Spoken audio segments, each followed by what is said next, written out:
Imagine dedicating your life to medicine, only to be turned away by a prestigious hospital because of the color of your skin.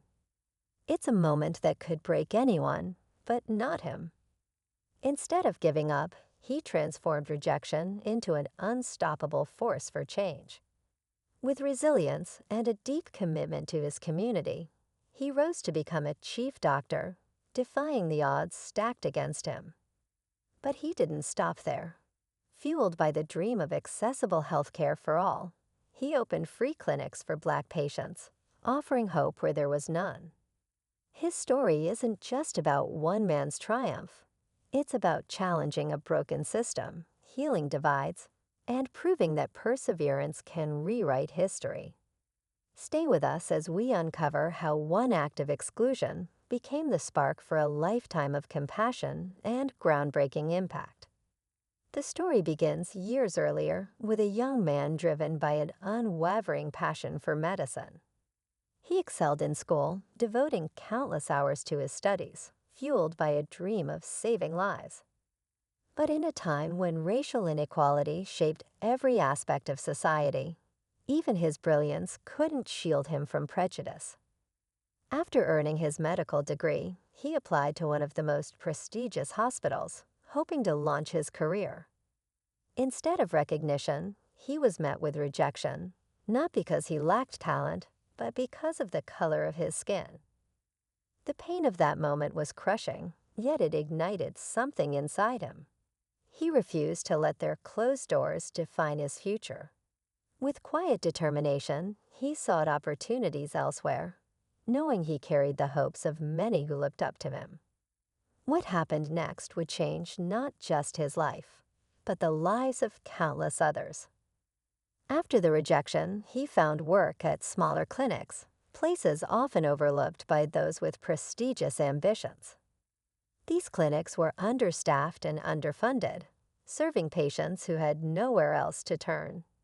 Here, he saw the harsh reality of inequality in healthcare.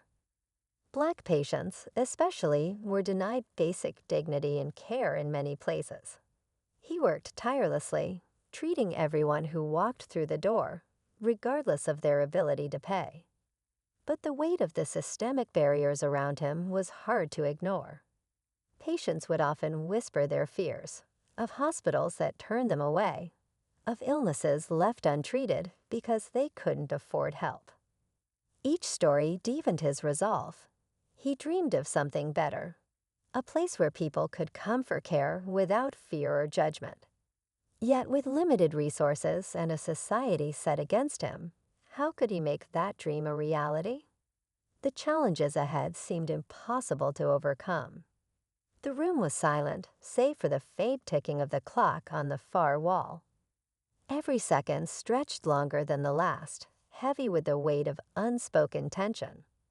Mira's hands trembled as she clutched the faded photograph, her eyes scanning the faces frozen in time. The image held answers, but they were buried beneath layers of secrets that refused to reveal themselves easily. She glanced toward the window, where the night pressed against the glass, swallowing the world outside.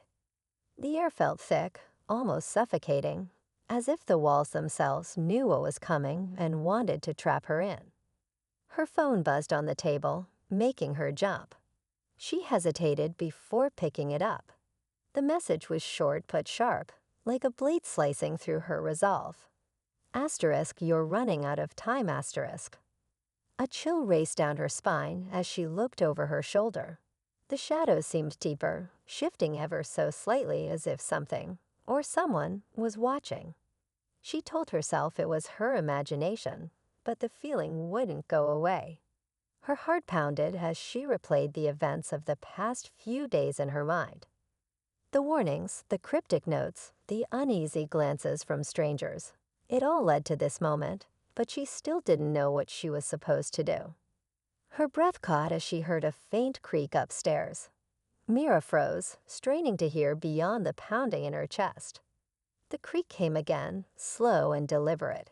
Someone was up there. She grabbed the nearest object, a heavy brass candlestick, and edged toward the staircase. Each step felt like an eternity as she climbed, her mind racing with possibilities. Was it them? Had they finally come for her? The door at the end of the hallway was ajar, the faintest sliver of light spilling into the darkness. She approached cautiously, her grip tightening on the candlestick. Every nerve in her body screamed at her to turn back, to run, but something deeper, something more stubborn, propelled her forward. When she reached the door, she paused, her fingers brushing against the wood. Her breath was shallow, her pulse a wild drumbeat in her ears. She nudged the door open, just enough to see inside. The light flickered, revealing a figure standing by the desk. They didn't move, their back to her, their head tilted as though listening for something. Mira's grip on the candlestick tightened, her body tense and ready for whatever would happen next.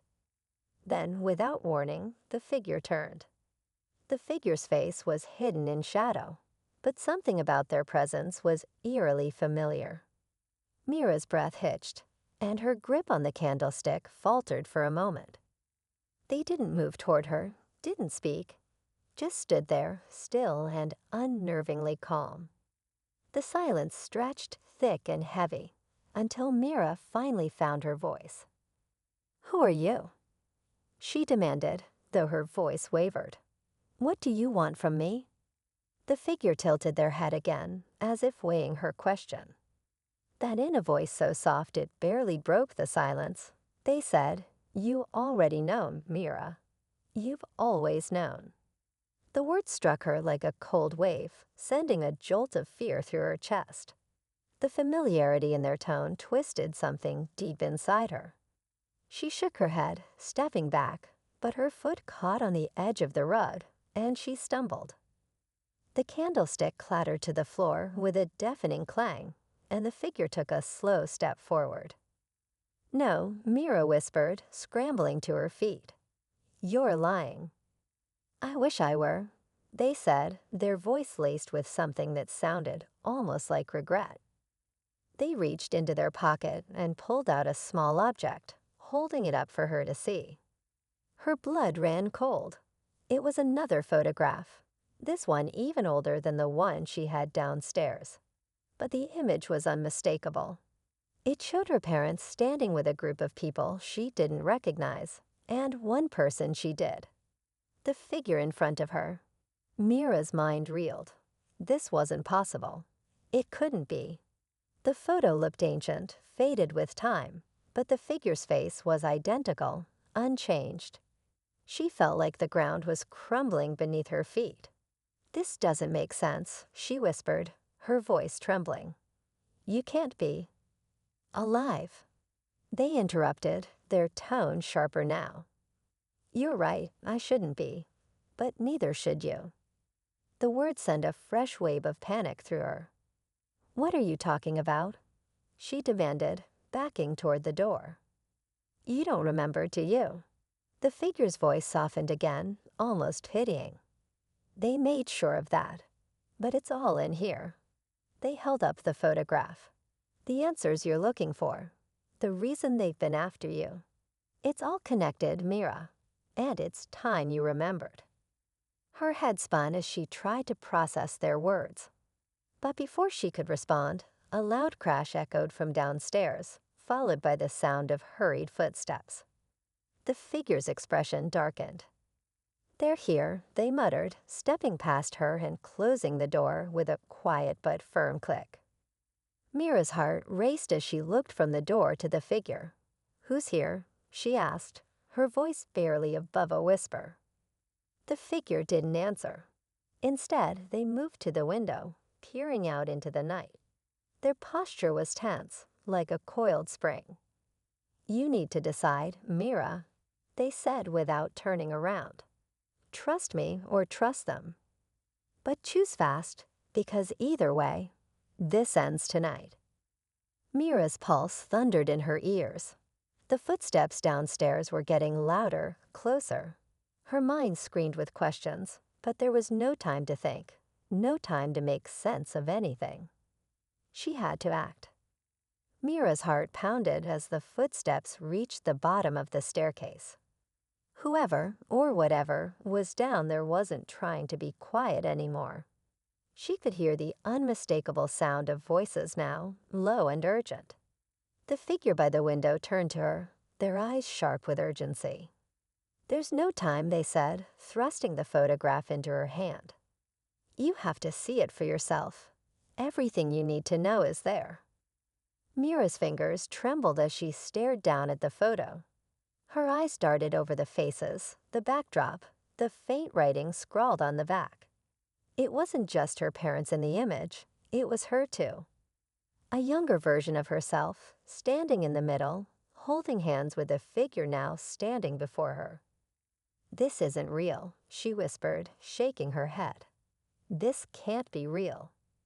"It is," the figure said, their voice firm but not unkind. "You've been part of this from the beginning, Mira. You're the key. That's why they'll stop at nothing to find you."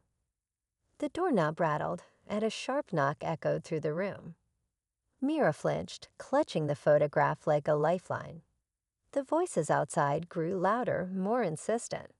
She could feel the weight of the moment pressing down on her, suffocating her. "What do they want from me?" she asked, her voice breaking. "To finish what they started," the figure replied, "and to erase any trace of the truth." Before she could respond, the door burst open, splintering under the force of a heavy blow. Several figures in dark clothing stormed in, their faces obscured. Mira stumbled back, her pulse racing. The intruders moved with precision, their focus locked on her. But before they could reach her, the figure from the photograph stepped between them, pulling something from their code, a device that emitted a high-pitched hum as it powered up.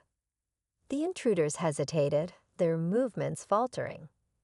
"Run, Mira," the figure shouted, their voice cutting through the chaos. "Get to the safe house. You'll find the answers there." Mira's legs felt like lead, but her survival instincts kicked in. She bolted toward the window, throwing it open and climbing onto the narrow ledge. Below, the dark alley stretched out like a chasm. She didn't think, she just jumped. The impact knocked the air out of her lungs, but she scrambled to her feet, clutching the photograph tightly. Behind her, the sounds of a struggle echoed from the room above, but she didn't look back. She ran, her feet pounding against the pavement, her breath ragged. When she finally reached the edge of the alley, she ducked into the shadows, her heart racing. She unfolded the photograph again, her eyes scanning the faded image. There, hidden in the background, was a symbol etched into the wall, a symbol she had seen before, in the strange dreams that had plagued her for months.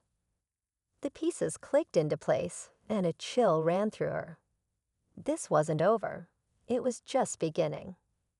Mira clutched the photograph, the symbol burning into her mind like a beacon. She followed her instincts, retracing memories she didn't know she had. The safe house wasn't just a location. It was a place she had once called home, hidden deep in the woods. When she arrived, the air felt charged with something familiar yet distant. Inside, she found a worn journal on a dusty table. It was filled with her handwriting, details of experiments, names and truths buried long ago. The figure's words came flooding back. She asterisk was asterisk the key. Her parents hadn't just protected her. They had erased her memories to keep her safe. As dawn broke, Mira stepped outside, the weight of her past settling alongside her determination. She wasn't running anymore. The answers were hers now, and she would decide what to do next.